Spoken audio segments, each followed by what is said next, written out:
Remaining 50 days में नए syllabus के अकॉर्डिंग 12th का जो पोर्शन है उसको जल्दी से जल्दी फिनिश करना है। सीधे सीधे फॉर्मूला बेस्ड क्वेश्चन मुझे नहीं लगता है कि पूछे जाएंगे। बिना रुके, बिना थके, लगातार प्रयास, शेड्यूल फॉलो करिए। सबसे इंपॉर्टेंट तो शेड्यूल ही है। एक फिक्स टाइम पर सोइए, एक फिक्स टाइम पर उठिए, फिक्स टाइम पर पढ़िए। 12th का सिलेबस बहुत ज्यादा इंपॉर्टेंट है, उस पर फोकस करना है। 50-20 के रेशो में अपने बच गए दिनों को तोड़ना है। थोड़ा कूल, थोड़ा चिल तरीके से खेलिए तो आप पाएंगे कि आप और बेहतर परफॉर्म कर पाएंगे, क्योंकि बहुत ज्यादा प्रेशर लेने से कुछ नहीं होता है। Hello hello hello everyone, hello everyone. तो भाई साहब 70 दिन की स्ट्रेटेजी के साथ मैं मनीष शर्मा आपके सामने हाजिर हूं। लास्ट 70 डेज में क्या करें, ऐसा क्या करें, ऐसा क्या करें, ऐसा क्या करें, लास्ट के डेज में ऐसा क्या करें कि भाई साहब 2024 में हम छक्का लगा दें, पहले मेंस में ही धुआंधार परफॉर्मेंस करें। ऐसा क्या करें, उसको हम डिस्कस करने वाले हैं। और ये और भी रेलेवेंट इस वजह से हो गया क्योंकि एनटीए ने सिलेबस रिड्यूस कर दिया है। मैंने वो रिड्यूस सिलेबस पर वीडियो बनाया था, आपने जरूर से देखा होगा। नहीं भी देखा होगा तो भी अभी मैं थोड़ा तो बोलूंगा ही उस पर। तो सिलेबस रिड्यूस कर दिया है, एकदम नया नया ताजा ताजा सब चीजें हो गई हैं। फिजिक्स की अगर बात करें तो फिजिक्स में 25 बड़े अच्छे एरियाज रिड्यूस करे हैं। और ये जो रिडक्शन है, इस रिडक्शन को अगर हम देखें तो एग्जाम अब एक कदम और एडवांस के साथ, एनालिटिकल एबिलिटीज के साथ कंधे से कंधा मिलाकर खड़ा है। तो अब हम जिस जंक्चर पर हैं, अभी जहां खड़े हैं, वहां से करीब करीब 70 दिन बाद जब हम पेपर लिख रहे होंगे, फर्स्ट मेंस का एग्जाम लिख रहे होंगे, तो हम ऐसा क्या करें अपने पढ़ने के तरीके में, अपने दिनचर्या में, अपनी अपनी स्ट्रैटेजिक प्लानिंग में ऐसे क्या चेंजेस करें जिससे हम बुल साई को हिट करें। वो सब आज के इस वीडियो में मैं बात करने वाला हूं। तो बहुत इंटरेस्टिंग, बहुत क्रिस्प और छोटा वीडियो होने वाला है। मेन मेन मुद्दे की जो बातें वो मैं करूंगा और आप उन पर अमल करेंगे तो आप देखेंगे कि आपको बहुत बहुत ज्यादा फायदा इससे होने वाला है। ठीक है भाई, तो ये है आपकी स्थिति, ये है मेरी स्थिति क्योंकि मैं तो क्लियर कर चुका हूं। ये है आपकी स्थिति, आप अभी बहुत उदास और दुखी हैं, है ना। और ये जेई 2024 आपकी तरफ कदम बढ़ा रहा है ना। तो मैं मैं आपको 2024 को किस तरीके से झेलना है, किस तरीके से छक्के लगाना है, उस पर बात करने वाला हूं आपसे। ठीक है जी, चलिए जी, तो शुरू करते हैं, कहानी को शुरू करते हैं। तो सबसे पहले जो कि आपने ऑब्वियसली कर ही रखा होगा कि जो नया सिलेबस आ गया है, जो न्यू सिलेबस आ गया है, सबसे पहला काम तो आपने यही करना है कि उस न्यू सिलेबस के अकॉर्डिंग, न्यू सिलेबस के अकॉर्डिंग अपनी प्रिपरेशन को ढालना है। और जैसा कि मैं आपको समझा भी रहा हूं, इस बात को समझना है कि अब मेंस का एग्जाम वैसा नहीं रह जाएगा जैसा अब तक था। मेंस का एग्जाम अब थोड़ा और एनालिटिकल हो जाएगा, है ना। दैट मीन्स अब सीधे सीधे फॉर्मूला बेस्ड क्वेश्चन मुझे नहीं लगता है कि पूछे जाएंगे, इसीलिए चेंजेस किए गए हैं। पेपर मजेदार होगा, इंटरेस्टिंग होगा, चैलेंजिंग होगा। आज से अगर हम और 7-8 साल पहले की बात करें तो मेंस का एग्जाम काफी हलवा टाइप का, हलवा इन द सेंस कि कुछ क्वेश्चंस ऐसे होते थे 30-40% की फॉर्मूला बेस्ड ही पूछे जा रहे हैं बस। वो फॉर्मूले जिसको याद है, या इंफॉर्मेटिव क्वेश्चंस है, जिसको याद है वो कर पा रहा है, जिसको नहीं याद है वो नहीं कर पा रहा है। पर धीरे धीरे धीरे धीरे over the period of time अगर बारीकी से ऑब्जर्व किया जाए, लास्ट के कुछ 2-3 सालों में मेंस के पेपर बहुत अच्छे लेवल के पूछे जा रहे हैं, काफी अच्छे पूछे जा रहे हैं। और अब इस चेंज के बाद तो ये बात और ज्यादा इंपॉर्टेंट हो गई है। दैट मीन्स आपको आपको अब और ज्यादा फोकस करना चाहिए एनालिटिकल एबिलिटी बेस्ड क्वेश्चंस पर, है ना। और ज्यादा फोकस होना चाहिए मेरा किस पर, एनालिटिकल एनालिटिकल एबिलिटीज। क्या मतलब है सर, ये शब्द बहुत बार सुना है, हर कोई बोलता है, हर कोई बोलता है, मतलब क्या है? एनालिटिकल एबिलिटी शब्द का मतलब होता है सोचने समझने की क्षमता, चीजों को देखना, समझना और फिर उसको सॉल्व करना, एनालाइज करना, एनालाइज करने की क्षमता। और यही यही पॉसिबिलिटी को, और यही आपके अंदर ये बात है कि नहीं, यही क्वेश्चन टटोलता है। तो क्वेश्चन जब हमारे सामने आता है तो हमारे अंदर वो ये जानना चाहता है कि हम एनालाइज कर पाते हैं कि नहीं, है ना। तो ग्राफ बेस्ड क्वेश्चंस, है ना, बहुत अच्छा एनालाइज करने की ताकत आपकी जज कर पाते हैं। तो ग्राफ बेस्ड क्वेश्चंस खूब सारे हैं और अब और ज्यादा इंपॉर्टेंट हो जाएंगे, और ज्यादा पूछे जाएंगे वो, डेफिनेटली 100%, है ना। और मल्टी लेयर्ड क्वेश्चंस जिसमें एक नहीं 2 कंसेप्ट लग रहे हो, 3 कंसेप्ट लग रहे हो, ऐसे क्वेश्चंस अब ज्यादा इंपॉर्टेंट हो जाएंगे, है ना। तो एनालिटिकल एबिलिटीज की तरफ हमें थोड़ा फोकस करना है। और मल्टी कंसेप्ट क्वेश्चंस की तरफ हमें चलना है। घबरा नहीं जाना है कि जैसे एक क्वेश्चन में 2-3 एरियाज लगे या 2 मान लेते हैं कंसेप्ट लग गए तो हम डर गए, हम घबरा गए। ऐसे हमें घबराना नहीं है, हमें हमें क्लियर रहना है, हमें डरना बिल्कुल नहीं है, परेशान बिल्कुल नहीं होना है। क्या मेरी बात समझ रहे हैं? तो मल्टी कंसेप्ट क्वेश्चंस को प्रैक्टिस करना है। जिसकी प्रैक्टिस करने की सबसे अच्छी जगह पता है क्या है? एडवांस के पुराने क्वेश्चंस, है ना, सब्जेक्टिव वाले नहीं, है ना, सब्जेक्टिव वाले नहीं, एडवांस के पुराने क्वेश्चंस आपको करने चाहिए। तो अब जो स्ट्रेटेजी होनी चाहिए मेरी, वो मेरी स्ट्रेटेजी थोड़े एडवांस के क्वेश्चंस की तरफ डाइवर्ट होनी चाहिए, है ना, थोड़ा मुझे एडवांस की तरफ जाना चाहिए। तो मान लेते हैं कि अगर मैं एक रोड मैप बनाने की कोशिश करूं कि भैया 70 दिन है मेरे पास, अब वो 70 दिन का क्या रोड मैप हो, 70 डेज है, इन 70 डेज को किस तरीके से मैं किस तरीके से तोड़ूं, क्या करूं, अब से आज से अगर हम बात करें तो इन 70 दिन में क्या करूं। अगर मैं तुम्हारी जगह स्टूडेंट होता और मान लेते हैं कि मुझे 70 डेज में विनिंग एक स्ट्रेटेजी बनानी होती, तो मैं क्या करता। मान लेते हैं कि मैं एक ऐसा स्टूडेंट हूं जिसने अभी सिलेबस नहीं खत्म किया है, मान ले 30% सिलेबस मैंने खत्म किया है, 40% सिलेबस मैंने खत्म किया है। लेट अस इमेजिन मैं इस तरह का स्टूडेंट हूं, तो मेरी क्या स्ट्रेटेजी होती? तो मेरी स्ट्रेटेजी ये होती कि मैं आगे आने वाले 50 डेज, आगे आने वाले 50 डेज मैं कंप्लीट सिलेबस फिनिश करता। आगे आने वाले 50 दिन में मैं सिलेबस फिनिश कर देता सिलेबस को, है ना, फिनिश कर देता।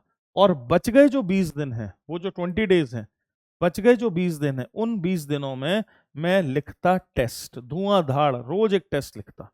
बच गए 20 दिन में मैं टेस्ट लिखता। वो जो 50 दिन में जब मैं सिलेबस खत्म करता, तो मैं रिवीजन भी करता, साथ के साथ में मैं सिलेक्शन डायरी बनाता, उसमें फॉर्मुलेज लिखता, शॉर्ट नोट्स लिखता, और 50 डेज में अपने सिलेबस को वाइंड अप करता है। ऑब्वियसली पूरा सिलेबस नहीं कवर कर पाता मैं, और जरूरत भी नहीं है उसको कवर करने की, क्योंकि हम जानते हैं कि जो पेपर है उसका 70% से ज्यादा हिस्सा 12th का है। और अब ये बात और ज्यादा इंपॉर्टेंट, अगर आप तुमने करीबी से देखा हो, जो चेंजेस हुए अगर ध्यान से देखा हो, तो 11th के सिलेबस में और 12th के सिलेबस में अगर आप चेंजेस कंपेयर करेंगे, तो मुश्किल से 6 या 7 चेंज हैं जो 11वीं के सिलेबस में, और बाकी majority of the changes 12th के सिलेबस में है। दैट मीन्स 12th के सिलेबस पर फोकस ज्यादा है, 12th के सिलेबस में काम भी ज्यादा किया गया है, 12th का सिलेबस इंपॉर्टेंट भी ज्यादा है, आसान भी ज्यादा है, पूछा भी ज्यादा जाता है, पूछा भी ज्यादा जाएगा।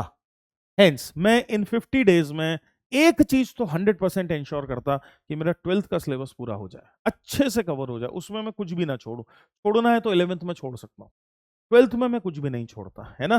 तो 12th के सिलेबस को, 12th का जो सिलेबस है मेरा, 12th का जो सिलेबस है उसको पूर्ण रूप से पकड़ लीजिए। 12th के सिलेबस को पूर्ण रूप से पकड़ लीजिए। अब जरूरी नहीं है कि हम लाइन वाइज चीज़ों को करें कि अच्छा इलेक्ट्रोस्टैटिक्स के बाद ये करें या मैग्नेटिज्म के बाद एसी पढ़ें, ज़रूरी नहीं है ऐसा, है ना। हम पिक एंड चूज भी कर सकते हैं अपनी इंपॉर्टेंस के हिसाब से, और अपनी जो प्रिपरेशन का लेवल है उसके हिसाब से पिक एंड चूज भी कर सकते हैं। करेक्ट है। तो रिमेनिंग 50 डेज में क्या करना है हमें? रिमेनिंग 50 डेज में नए सिलेबस के अकॉर्डिंग 12th का जो पोर्शन है उसको जल्दी से जल्दी फिनिश करना है। अगर आप 12th के स्टूडेंट हैं तो ऑब्वियसली आप 12th का सिलेबस खत्म कर ही चुके होंगे, और अगर आप ड्रॉपर स्टूडेंट हैं, दैट मीन्स प्रयास के बच्चे हैं, ड्रॉपर स्टूडेंट हैं, तो भी आपका 12th का सिलेबस शुरू हो चुका होगा और कुछ बीच में आ चुका होगा अब तक। 11th ऑब्वियसली पूरा खत्म हो चुका होगा और 12th का सिलेबस आपका ठीक ठाक सा हो गया होगा। दैट मीन्स हो सकता है आप करंट इलेक्ट्रिसिटी पर हो, या हो सकता है मैग्नेटिज्म पर हो, इस समय जहां भी आप पढ़ रहे हैं वहां पर, तो आप 12th के सिलेबस में एंटर कर चुके हैं, है ना। तो जो एरियाज हो चुके हैं उनको बहुत तरीके से देखें, बहुत बढ़िया तरीके से देखें, और जो बच गए एरियाज हैं उनको भी जल्दी से जल्दी कंपाइल करने की कोशिश करें। कोशिश करें कि आप जो क्लास है उससे भी थोड़ा सा आप आगे हो जाएं। दिवाली वेकेशंस आ ही रहे हैं, हर जगह पर छुट्टी होगी, उस 6-7 दिन जितने भी मिलेंगे उस 6-7 दिन में अपने को पूरा एनर्जाइज करके और पूरी एनर्जी से भरकर, है ना, पूरी पूरी ताकत लगाकर चीज़ों को देखने की मुझे कोशिश करनी चाहिए, और रिवीजन के लिए ऑब्वियसली मुझे पीवाईक्यूज करने चाहिए। तो भाई 50-20 में ब्रेक करिए। पहला काम तो ये करिए कि 50-20 में ब्रेक करिए। 50-20 स्ट्रेटेजी कहेंगे हम इसको, 50-20 में, है ना। 50-20 में ब्रेक करिए। 50 डेज में जैसे हम एक तपस्या करते हैं, एक पूरी पूरे जोश के साथ जुट जाते हैं, ऐसी पूरे जोश के साथ जुट जाइए और 50 डेज में अपने सिलेबस को फिनिश करिए। 12th के सिलेबस को जल्दी से जल्दी फिनिश करिए, ताकि बच गए समय में मैं मॉक टेस्ट दे सकूं, बच गए समय में मैं मॉक टेस्ट दे सकूं। क्या मेरी बात समझ में आ रही है? ऐसा है। ठीक, कुछ बातों को और समझने की जरूरत है। ऐसा मुझे नहीं करना है कि किसी दिन तो मैं पागलों की तरह पढ़ लूं, है ना, 16-16, 17-17 घंटे, और फिर मैं बाकी 1-2 दिन सोचता हूं। ऐसा मुझे नहीं करना है। दैट मीन्स एक कांस्टेंट पेस। अगर अपन स्ट्रेटेजी की बात करें, 4 पॉइंट अपन ने लिख लिए हैं, 5वें पॉइंट की अगर बात करें, तो एक कांस्टेंट पेस मुझे मेंटेन करनी चाहिए। कांस्टेंट पेस बहुत इंपॉर्टेंट है ये बात, और बहुत डिफिकल्ट भी है ना।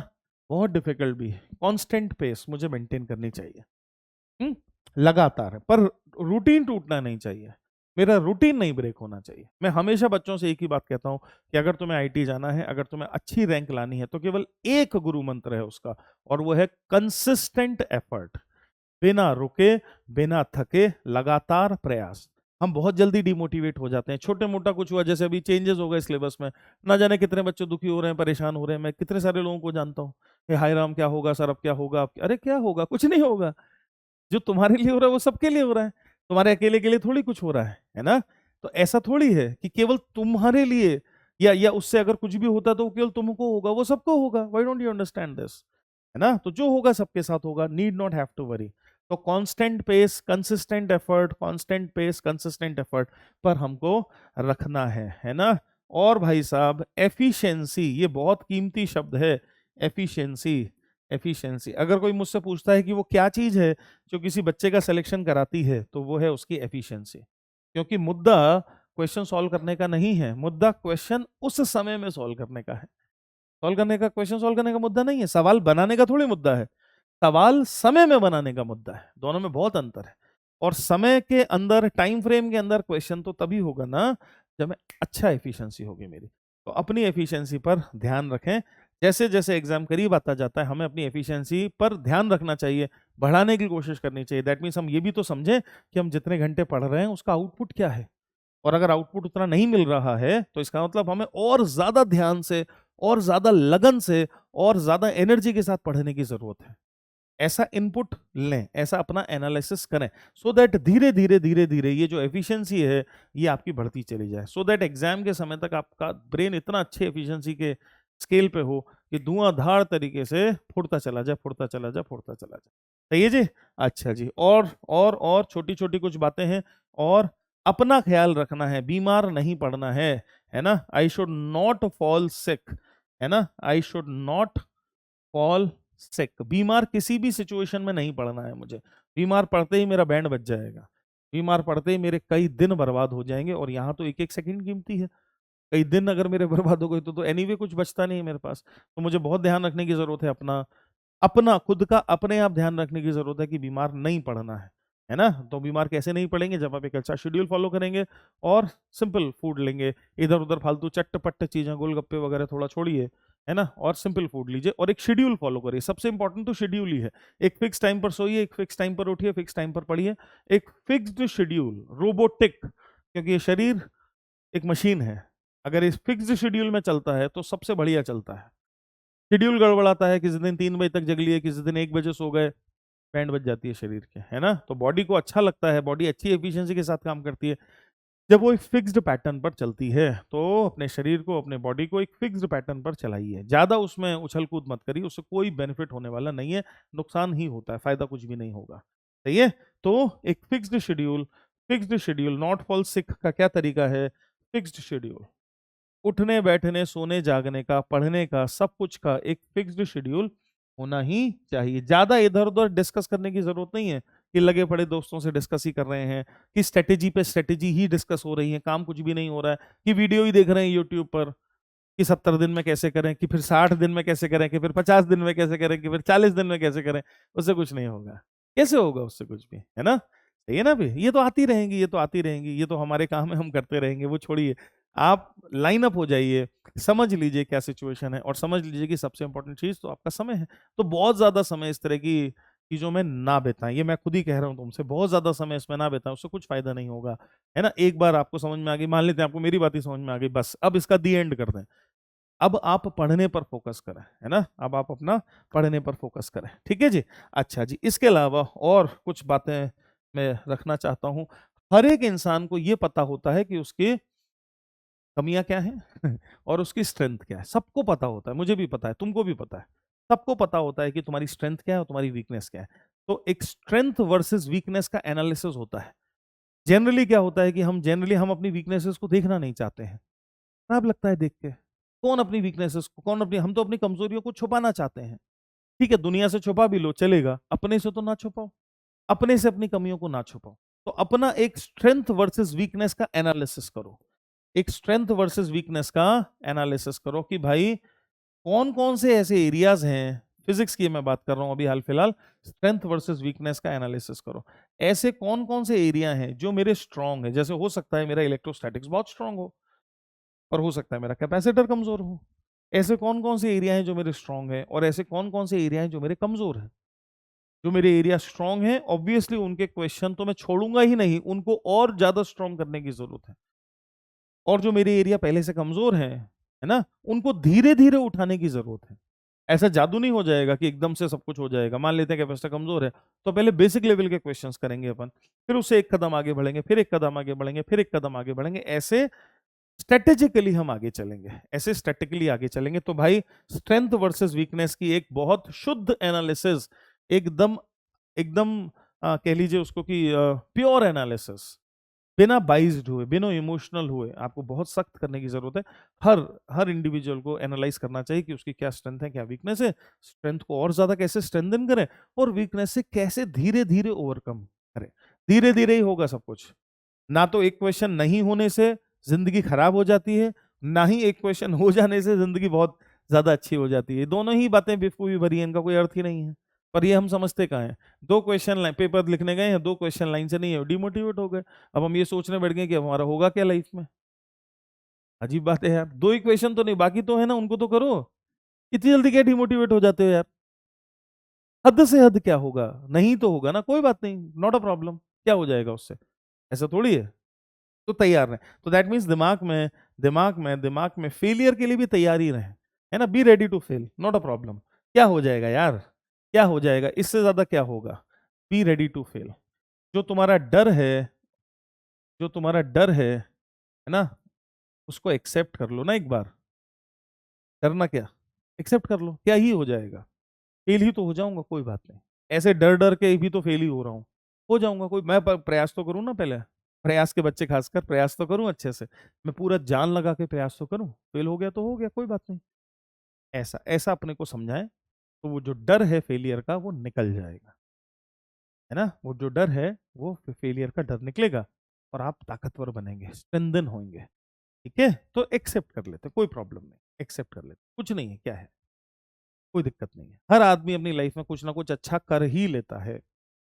हर आदमी अपने जीवन में कुछ ना कुछ अच्छा करता ही करता है, उसकी ज्यादा चिंता करने की जरूरत नहीं है ना। हाँ, हम जिस मुकाम पर हैं अभी, हम जिस जंक्चर पर हैं, वहां एज अ स्टूडेंट मैं ज्यादा से ज्यादा मेहनत करके अच्छे से अच्छा करने की कोशिश करूंगा, क्योंकि ये एक तरह की क्रिएटिविटी हुई। जैसे हम कोई गेम खेल रहे हो तो उसको और बेहतर तरीके से खेलने की कोशिश करें, ऐसा ऐसा ही प्रिपरेशन को देखें। तो थोड़ा माइल्ड रहें यार, है ना, थोड़ा थोड़ा कूल रहें, बी कूल, बी कूल। बहुत ज्यादा बहुत ज्यादा फाइट मारने की भी जरूरत नहीं है, थोड़ा कूल रहो यार, है ना, थोड़ा लाइट रहो। बहुत ज्यादा परेशान होने की जरूरत नहीं है। ये मैं अपने अपने पूरे जीवन के अनुभव से बता दे रहा हूँ आपको, कि नहीं भी अगर कोई आईटी जाता है, या नहीं भी अगर कोई अच्छे इंजीनियरिंग कॉलेज में पढ़ता है, तो जिंदगी खत्म नहीं हो जाती है। जिंदगी नए नए रास्ते खोजती है ना। जिंदगी नई नई नई नई दिशाएं तय करती है, नए मुकाम हासिल करते हैं, बहुत मौके हैं जिंदगी में। कोई प्रॉब्लम वाली बात नहीं, है ना, कोई दिक्कत वाली बात नहीं। मैं खुद जब आईटी में था तो मैं सोचा करता था कि मेरे जो स्कूल के फ्रेंड्स हैं जो आईटी वाईटी नहीं गए, उनका क्या हो रहा होगा, और मुझे लगता था कि क्या ही कर रहे होंगे वो लाइफ में, ऐसा मैं सोचा करता था। पर then over a period of time, जैसे जैसे जैसे जैसे जिंदगी अनफोल्ड हुई, मैंने ये पाया कि सभी अपनी जिंदगी में अच्छा ही कर रहे हैं। ऐसा नहीं है, सभी अपनी जिंदगी में अच्छा ही कर रहे हैं। तो थोड़ा सा पेशेंस रखिए, आप भी अपनी जिंदगी में अच्छा ही करेंगे। यही क्या कम है कि आप इतनी मेहनत कर रहे हैं, है ना। अपनी मेहनत की थोड़ी रिस्पेक्ट करिए, अपनी थोड़ी सी इज्जत करिए। यही क्या कम है कि तुम इतनी मेहनत कर रहे हो, यही कोई कम छोटी बड़ी बात थोड़ी है, कोई ये प्रिपरेशन कोई मजाक थोड़ी है ना, यही बहुत बड़ी बात है। तो थोड़ा सा दिल में तसल्ली रखो, थोड़ा सा शांति रखो, तभी तुम्हारा दिमाग ज्यादा अच्छा काम करेगा। ज्यादा हड़बड़ाओगे तो परेशान हो जाओगे बहुत ज्यादा, और फिर उससे कुछ भी हासिल नहीं होगा, फिर तो तुम सब सब कुछ वैसे ही खराब कर लोगे भाई। तो उतना ज्यादा परेशान और हड़बड़ाने की कोई जरूरत नहीं है। थोड़ा कूल, थोड़ा चिल तरीके से खेलिए, तो आप पाएंगे कि आप और बेहतर परफॉर्म कर पाएंगे। क्योंकि बहुत ज्यादा प्रेशर लेने से कुछ नहीं होता है। प्रेशर जरूरी है, पर बहुत ज्यादा एक्सेस प्रेशर भी जरूर, एक्सेस प्रेशर तो फिर टूट जाता है इंसान। उतना प्रेशर लेने की कोई जरूरत नहीं है। आराम से तसल्ली से चलिए, तसल्ली से सब कुछ हो जाएगा, डोंट वरी, कोई ज्यादा परेशानी की बात नहीं है। ठीक है जी, तो ये कुछ 8-10 पॉइंट मैंने आपके सामने रखे, एक बार हम रिकैप कर लें। तो मैंने आपको समझाया कि नए सिलेबस को देखना है, बहुत ढंग से देखना है, समझना है तीनों सब्जेक्ट में नई सिलेबस में क्या क्या कहानियां हैं, अपने को एनालिटिकल एबिलिटीज के लिए तैयार करना है, बहुत बहुत इंपॉर्टेंट बात है। मल्टी कंसेप्ट की चीज़ों की तरफ अपने आप को तैयार करना है। 12th का सिलेबस बहुत ज़्यादा इंपॉर्टेंट है, उस पर फोकस करना है। 50-20 के रेशो में अपने बच गए दिनों को तोड़ना है, रिमेनिंग 50 दिनों में सारी कहानियों को कवर कर लेना है। एक कांस्टेंट पेस मेंटेन करनी है, ना बहुत ज्यादा ऊंचा ना बहुत ज्यादा नीचा, ना ऐसा कि कई दिन पढ़े ही नहीं, ना ऐसा कि रात दिन एक कर दिया, दोनों चीजें बेकार हैं, है ना। एफिशिएंसी पर ध्यान रखेंगे अपना, कोशिश करेंगे कि एफिशिएंसी डे बाय डे बढ़ती चली जाए, है ना। बीमार नहीं पड़ेंगे, अपना अपना ख्याल रखेंगे, एक फिक्स्ड शेड्यूल को फॉलो करेंगे, अपना ख्याल रखेंगे, स्ट्रेंथ वर्सेस वीकनेस का एनालिसिस करेंगे अपनी खुद की, क्या मेरी ताकत है क्या मेरी कमजोरी है ना भाई। और अंत में बिल्कुल लास्ट में हद से हद क्या हो सकता है उसके लिए तैयार रहेंगे। अगर आपने ऐसा किया तो आप एक कूल अप्रोच डेवलप करोगे, कूल अप्रोच डेवलप करोगे तो दिमाग की बत्ती जलेगी, ऐसी ऐसी दिमाग की बत्ती जलेगी, और दिमाग की बत्ती जलेगी, बढ़िया सब कुछ अच्छा रहेगा। ठीक है, तो बिल्कुल मत घबराइए, हिम्मत से ताकत से बस लगे रहिए, रुकिए मत, फल की इच्छा मत करिए ज्यादा। ये मत सोचिए कि मेरा सिलेक्शन होगा नहीं होगा, अरे ये तुम सोचने वाले होते भी कौन हो, ये सब छोड़ दो। तुम तो बस यही चिंता करो कि मुझे ये कंसेप्ट समझ में नहीं आ रहा है, ये है मेरी चिंता का विषय। ये नहीं है मेरी चिंता का विषय कि मेरा सिलेक्शन होगा कि नहीं होगा। मेरा विषय ये है कि सर ने पढ़ाया, इतने अच्छे से समझ में आ गया था, ये सवाल अभी भी नहीं बन रहा है। ऐसा क्या है इस सवाल में, ये है मेरी चिंता का, है ना। ये चिंता करने की जरूरत है, फिजिक्स की, केमिस्ट्री की, मैथ्स की चिंता करने की जरूरत है, सिलेक्शन की चिंता करने की कोई जरूरत नहीं। वो अपने आप हो जाता है, वो बाई प्रोडक्ट है, वो अपने आप हो जाएगा, चिंता मत करिए, वो अपने आप होगा। ठीक है, चलिए जी, तो goodbye, bye bye bye bye bye bye. मैं मनीष शर्मा आपसे विदा लेता हूँ। उम्मीद कर रहा हूँ कि ये सब बातें आपके गले उतरी होंगी, दिल में उतरी होंगी, और आप इन पर अमल भी करेंगे।